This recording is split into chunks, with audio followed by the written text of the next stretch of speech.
1978 Ford Mustang King Cobra gets a 6th generation alternator from a 1G to a 6G.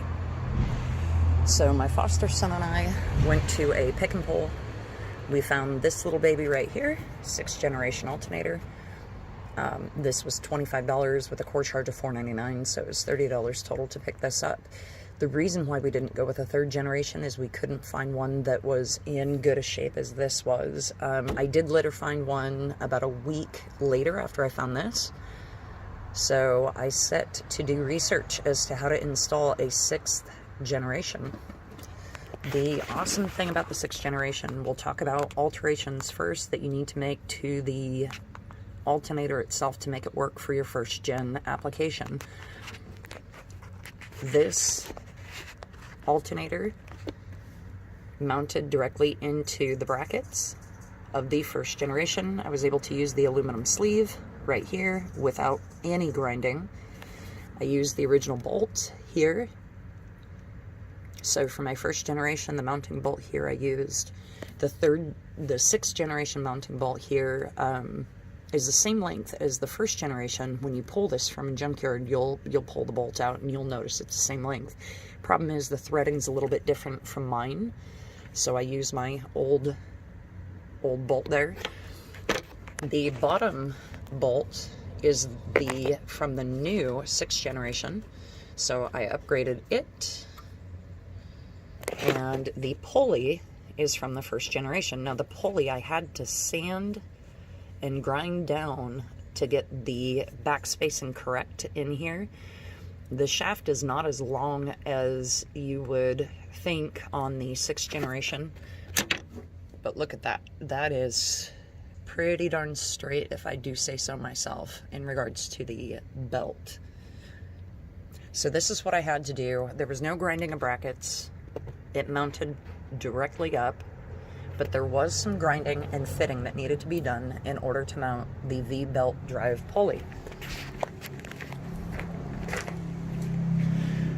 This is a schematic of the 1st generation, 3rd generation, 6th generation.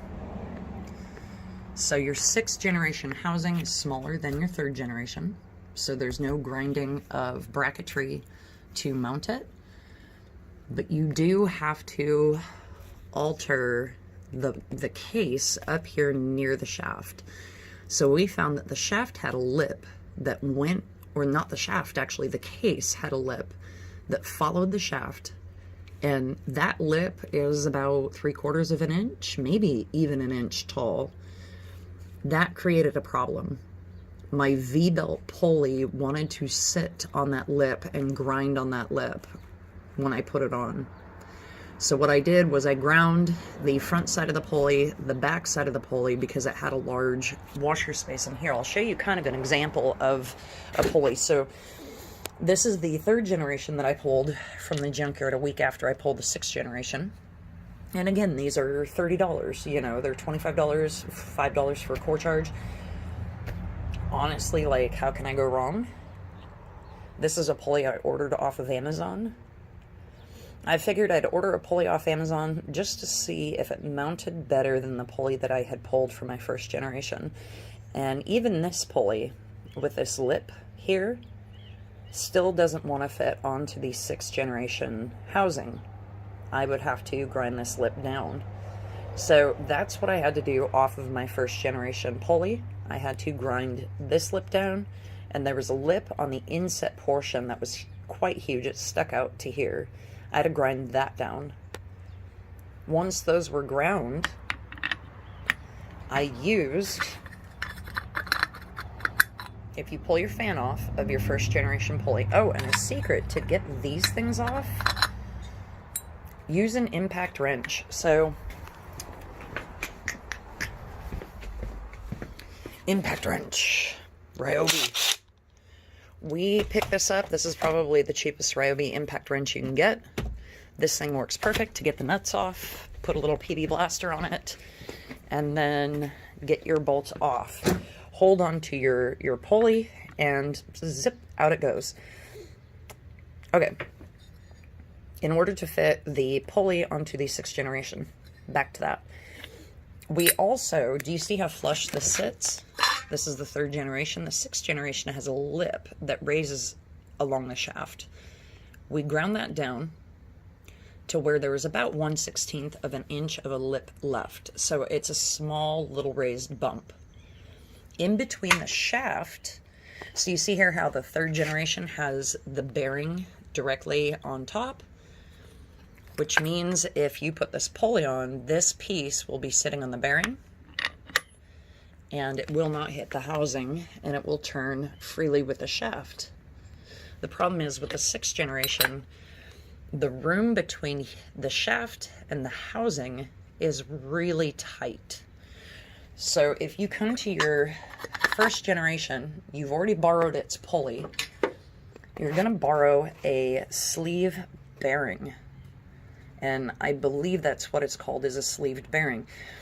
So you take this piece off. This little bearing sleeve inset in here is about 1/4 inch tall. I went to the U-Pull-It and pulled one more of those bearings. So I have 2 bearings in mine. So I have 1 bearing here, 1 bearing here. They're about slightly less than 1/4 inch tall. That pushed my pulley away from the housing, and those bearings run with the shaft and don't interfere with the housing. And then I was able to get the nut on, and that is how I've mounted my V-belt drive. If you come up with an easier way of doing it, if you're able to find a bearing that fits the shaft but does not interfere with the housing, I suggest getting one. I'm sure you could take the measurements and just order one online. Not a problem. For those of you with a much thinner pulley without any flanges on either side, you'd be better off. So just take a look at it, see what kind of alterations there are. Just remember, we took a file and ground this down to about 1/16 inch, so it's barely a lip that you can see. So that is the difference between the housings and the retrofit of the 1st versus the 3rd generation. Wiring. Okay, 6th generation wiring. When I pulled this alternator, it came with a regulator that was white. It had 3 wires. Do you see here, this one only has 2 wires? Did a little bit of research on that. And where did I put those puppies? I had those here for you. Right here.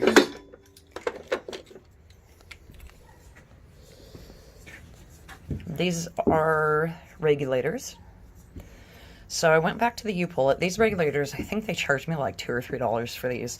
I went into the junkyard, disassembled the alternators, reassembled them, and kept these. So this is a 2-wire. The center wire is missing. This is a 3-wire. This is what it originally came with.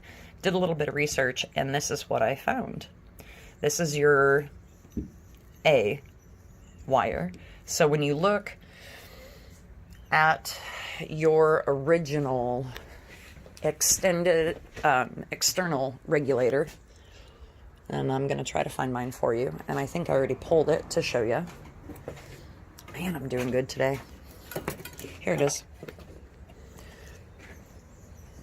This is the external regulator that was in the car. This belonged right here. This external regulator is marked IASF. Okay, so keep that in mind. IASF. This regulator takes the place of this. This is inside the alternator, so you no longer need an external regulator. There are companies that sell the 3rd generation alternator swap with an external regulator box. I honestly think that that's kind of a nice little gimmick.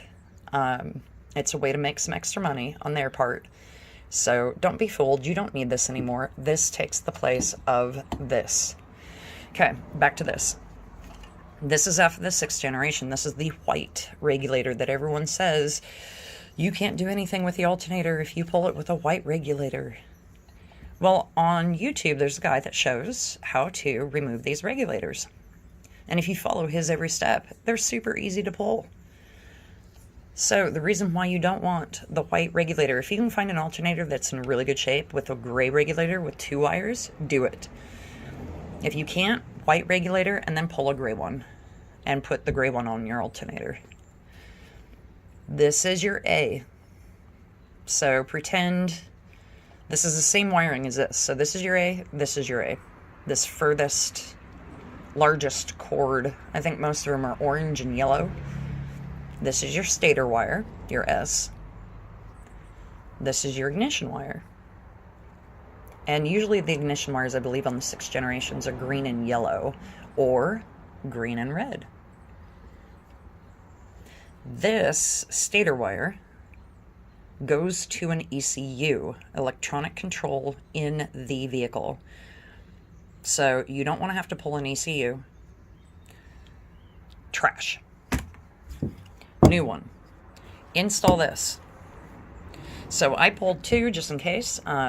The brushes in here, they wear on a copper ring that's on the shaft. So these wear. Reason why I pulled this is because they wear out.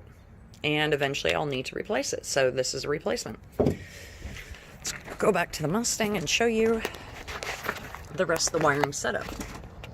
So, have a regulator with 2 cords, just like the other one.